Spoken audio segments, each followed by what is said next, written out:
Attorney Jonathan Elson, reminding you that if you've been injured in an auto accident, it's important to have somebody on your side. When you need a lawyer, then you need Nelson. On April 18th, Senator Jacky Rosen attended the U.S. Senate Homeland Security and Governmental Affairs Committee, where she highlighted the importance of combating fentanyl smuggling at the nation's southern border. I did visit the southern border again and spoke directly with law enforcement personnel about the work that they do to stop the flow of illicit drugs into our country and halting the flow of deadly substances like fentanyl. And I've been proud to work across the aisle to pass common sense, bipartisan legislation to keep our community safe.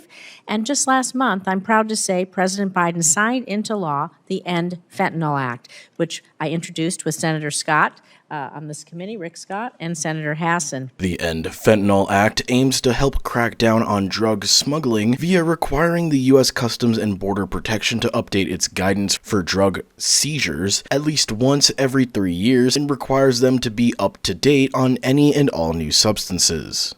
During my visit to the border, I was also able to see how CBP officers use tools, including advanced technology, to improve security at the border. However, I was extremely concerned to see a recent report of many of the high-tech scanners that we've provided CBP officers to identify and stop the fentanyls coming in through vehicles, right? They're sitting unused in warehouses.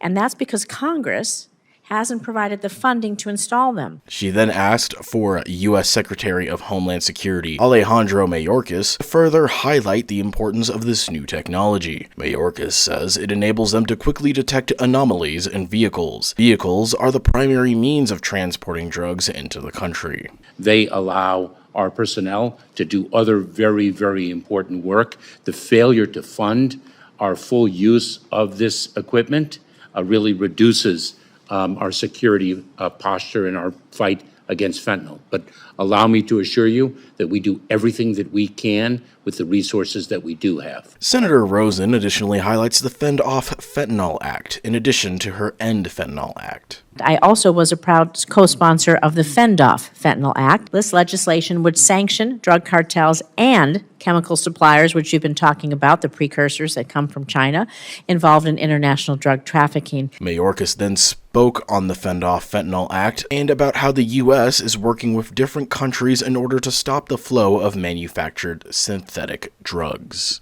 It is vitally important that our border in our fight against fentanyl is not the first line of defense, but that we stop the precursor chemicals, the manufacturing equipment, from either entering our country directly or entering other countries with the prospect of the drugs being manufactured there and imported, smuggled into our country in fully formed development.